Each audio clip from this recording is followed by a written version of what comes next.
Kalokohan Queen. And hello din sa ating mga kababayan worldwide. That's right! Dahil kahit sa ang panig ay pwedeng-pwede na tayong mapanood ng ating mga kababayan. Of course, Harleen. Kailangan lang din natin pasalamatan ang mga sumusuporta sa ating programa, lalo na yung mga masugid na taga-suporta ng ating mga kalahok. Ako ang inyong ka-jamming king, Kelvin, na laging game sa kulitan. Grabe no, Harleen, sa mga naunang episodes pa lamang, kita na natin ang iba't ibang kulay ng pagbabago na gusto nilang ipahayag. Yes, Kelvin. Ikaw ba? Ano ba ang kulay ng pagbabago para sa'yo? Siguro para sa akin, I would choose green. Although yung green ay technically symbolizes hope, pero yung pag-asa kasi is parang nagbibigay din ng pag-asa sa bawat tao na magbago. Well, anyway, kaya nga mas na-excite ako sa episode na ito dahil malalaman na natin kung sino ang pasok na sa ating finalist. Kaya wag na nating pahabain pa. Let's do this! Tan-Awa, a multimedia songwriting and singing competition. Alam kong nabitin kayo sa nakaraang episode ng ating Tan-Awa. Sino ba naman ang hindi, di ba? Parang pang-finale na rin ang naging performance ng ating top performers. Todo bigay kung todo bigay. Ganun talaga siguro kapag pangarap na ang nakasalalay. Kaya sa ating top 14, mananatili kaming taas noot na kasaludo sa inyong mga kahusayan. Kabisaduhin po yung yung kanta, tapos yung lang po, enjoy lang po sa music na perform ko po mamaya. Marami po kaming natututunan, especially po sa voicing at saka sa dynamics po. And we have a great experience here at we thank our mentor and maybe we can give justice to our performance. Nagkaroon po ako ng sa sarili ko na mas ma-motivate na gawin yung mga bagay na gusto ko. At kaya ayun, gagawin ko lahat ang best ko para makabot sa top 7. At kung papala rin, ay manalo rin po. Na-receive ko po yung email na congratulations, kayo po ay top 14. Ay excited po ako sa sa reaction ko. At the same time masaya dahil mayroon po akong ibabalita sa aking mga kasamahan. First time po naming sumali sa ganitong patimpalak, pero ginawa pa rin po namin yung best po namin para po maibahagi po sa inyo ang aming mga talento. Naitawid na nga ng ating top 14 ang kanilang mga performance.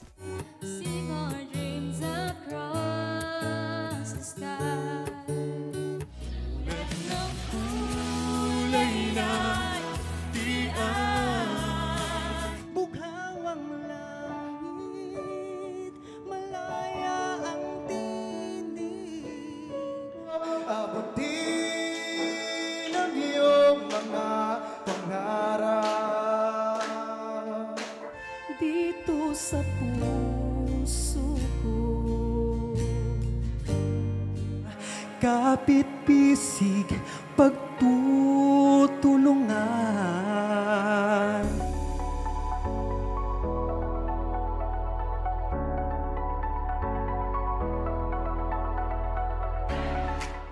Oras na para malaman ang ating Tan-Awa top finalist. Napakagaling yung lahat. Papasama lang kayo sa 14. Isa ng malaking karangalan ito, no? Siyempre, tinignan natin ang performance tonight. Gusto namin sabihin na talagang meron kami mga gustong ipasok sa top 7, pero talagang hindi pwede kasi 7 lang. Totoo yan. Kung totoo lang, sana lahat kayo, no? Because each one has something to offer. May magandang boses, merong magandang text, may magandang melody, merong this and that. At meron ding, ang dami rin mga surprise na parang, uy, wow, ang laki ng improvement. So, that's really a good thing, no? I'd like to ask Coach DJ to announce the top 7. Para sa akin, ayoko na may maaalis. Oo nga. Pero Coach DJ, panalo na silang lahat kaysa sa mga natutunan pa lang nila at sa masaya experience, alam ko panalo na silang lahat. So, yes. Pati alam ko naman na medyo kulang yung ating time, but based dun sa mga performance nyo, sobrang laki ng improvement. Ang unang kasali sa ating top 7 ay... Step forward, Ma'am Flor de Liza.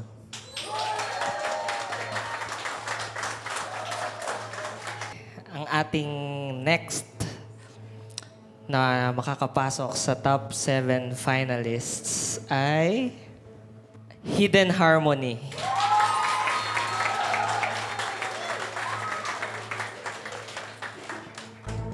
Our next finalist, JMR Band.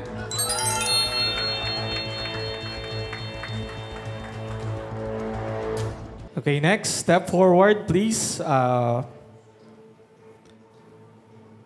Sir Benji.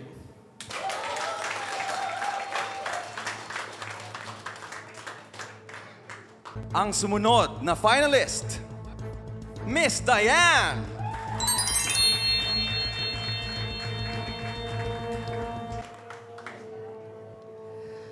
Pasok ka na sa next round. Niel Sarvida.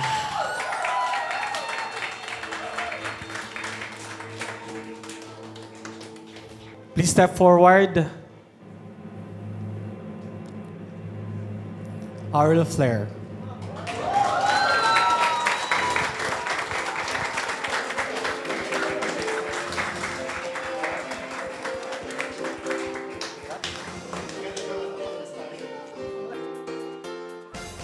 Congratulations sa inyo. At sa lahat ng mga participants natin tonight, ang gagaling yung lahat.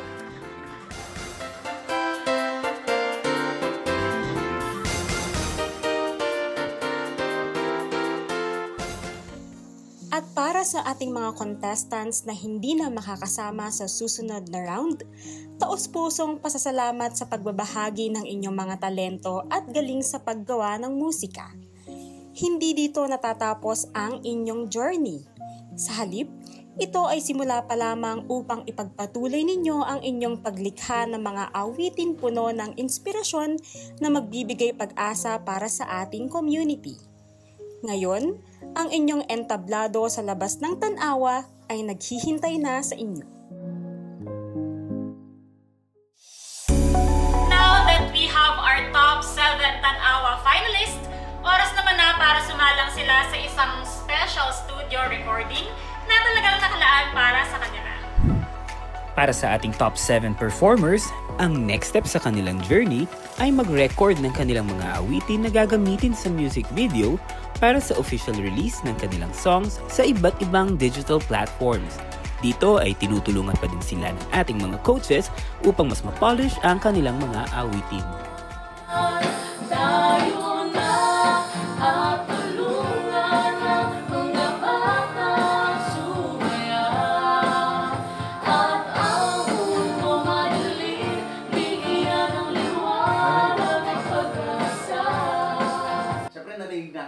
Pinaghirapan nyo, no? Now, we're gonna polish some things. Pero, siyempre, we have limited time. So, I would like to start first with yung key change nyo, yung harmony. Try mo na, dun sa harmony, ikaw yung third. Can you sing the, ano nga? The chorus na nag-acapella. Ano change? Yung change key. Oh. Okay.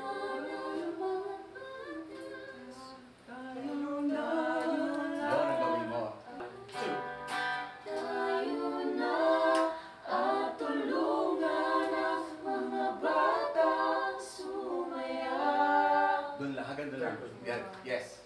Then sa yung part na clap part, instead of tayo na, gawin natin, baliin natin kasi para medyo nakakasawa kasi nandira-diretso tayo ng common time.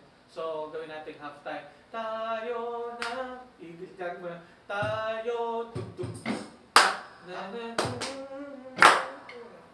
half time natin. Balik tayo. Okay? Nakuha natin? Sige, try natin. Can we practice that? Yes, that part kasama yung si harmony. So what's the section before that? Is that bridge? Okay, sing the bridge. Kailan kaya makikita ang tunay na mga ngiti? Patuloy na aasa sa pag-aasang ibabalik madilim na daan.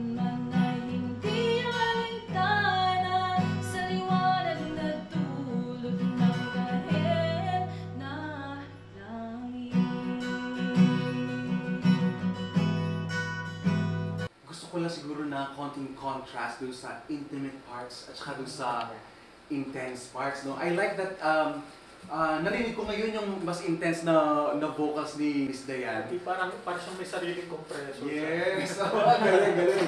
Ngayon, ganda ng control eh. Kailangan lang mas may contrast. So, kayo lagyan ng konting hangin. Parang, yung very last na? Tulad na. Yung mas mahangin, mas... Tulad ng not loud, yeah, hindi loud, parang intimate. Yeah, as in, airy. Tulad ng takip siling na nagpapaalala na sa bawat pagtatapos ay may bagong simula. Tapos yung word na pagtatapos, siguro wag masyado pagtatapos. Bawat pagtatapos ay mas delicate lang. Bawat pagtatapos ay may bagong simula. Liwanag na dulot ng kahit And you can take your time, it doesn't have to be metric like the previous sections, no? Isang umaga naman, sinag ng araw ay tumama sa aking mata. Yes. Tapos yung first chorus, pwedeng ganun pa rin, ano? Hindi mo ng hangin. Kailan kaya? I love you, Miss Dayan. Yes, sige. Ito ay gagamiting paghahanda sa kanilang gagawing music video gamit ang sarili nilang kanta.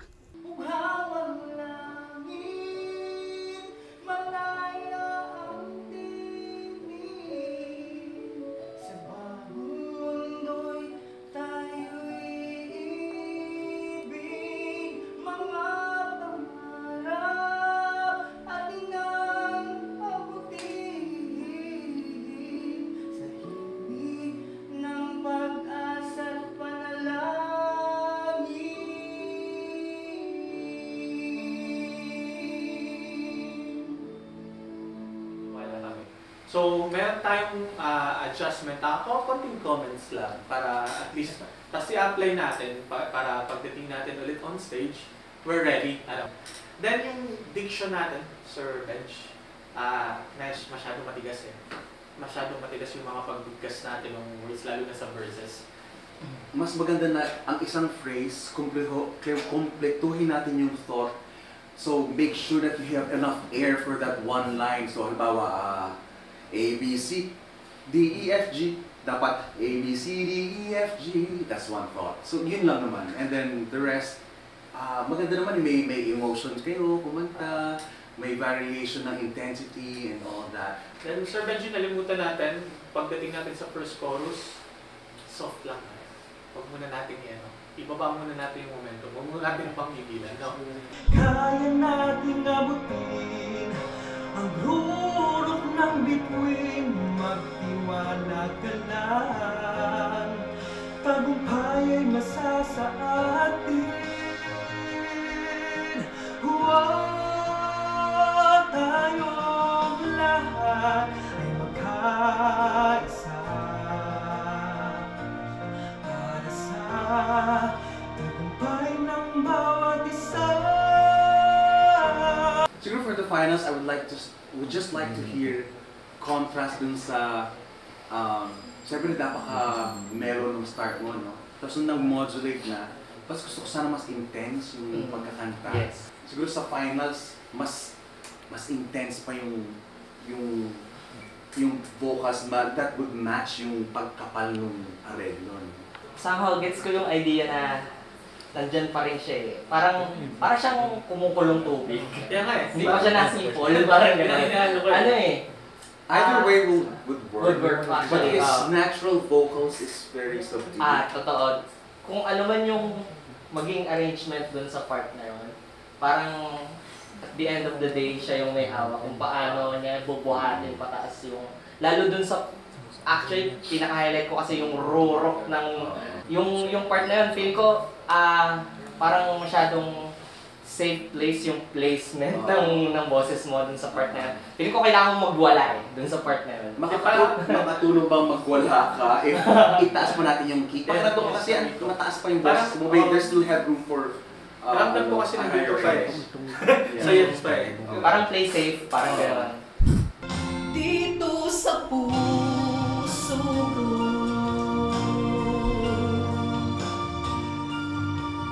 ang tunay mong kahulugan, ang siyang aking kakapitan. Tuloy lang, magtiwala ka lang sa galing at husay mo, huwag kang matakot. Siguro for the finals though, you can work with your arranger to make it shorter. May mga inulit ka ba na verse at may inulit ka ba na chorus? Eksaktong verse, eksaktong chorus.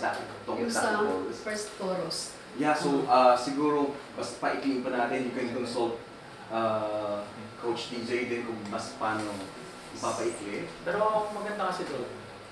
Though hindi ko na na-check to, ang maganda doon yung inang kaunahan, yung kung ano sinabi ko na-apply ni Ma'am Flor. So itong areglong to, hindi ko na na-check kasi nakinig ko na siya is nung ano na. Pero na-apply niya yung... Pero na-apply pa rin niya, which is good. So naniniwala ako kung anong ulit sabihin ko kay Ma'am Flor magagawa. Yes. Mga kulay ko, yun yung last part yung huling-huling to. Mga kulay ko, dito sa puso ko. Parang ganun yung naging ending. Ang naisip ko doon, gaya iulit nyo yung nandun sa... nagamit nyo na siya eh, dun sa umpisa. Mga kulay ko, dito sa puso ko. Parang bababa, dito sa puso ko. Ang nagtaas ko sa dilaw ng bukas, pangarap ko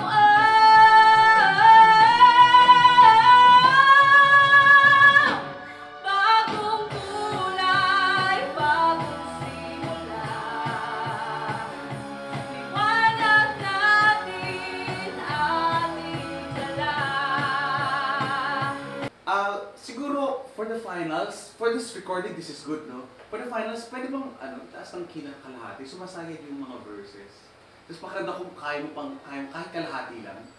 Ano bang key ngayon? Pwede mo? Sharp minor sila. So, G minor. Oo. G minor. Oo. Kung kaya. Kung kaya. Kung possible. Pero parang... Alam ko baka mahirapan din si Led eh. Baka pwedeng magbanlang na. Pero consider that for the finals, or kung hindi magagawa, ang atake na lang sa vocal, kung hindi maiitaas ha, relax lang para hindi tunog saya. Oo. Ano ang kulay Ayan, bago? Sayad siya. Siguro mas relax pa. Kahit i-airing mo. Kahit mabulong lang. Sige na.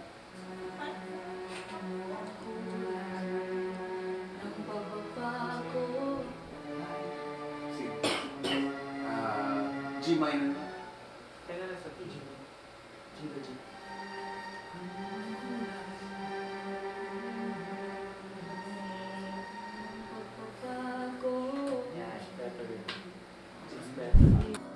Hawak kamay at isigaw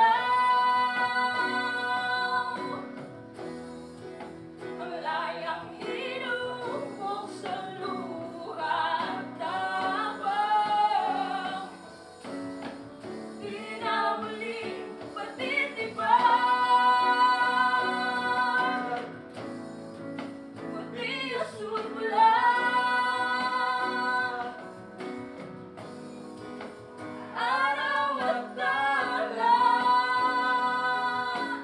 So, good. For the finals, i-try nyo na kasi it's parang very hollow ang sound na nag-o-octaves lang kayo ng boses, no? Parehong-pareho yung ginagawa nyo.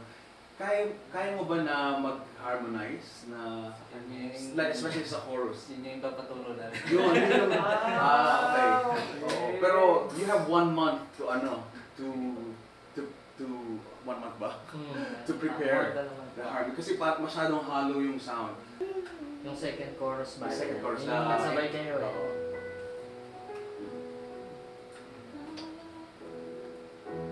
Tayo'y mabangon, hawak kamay at isigaw.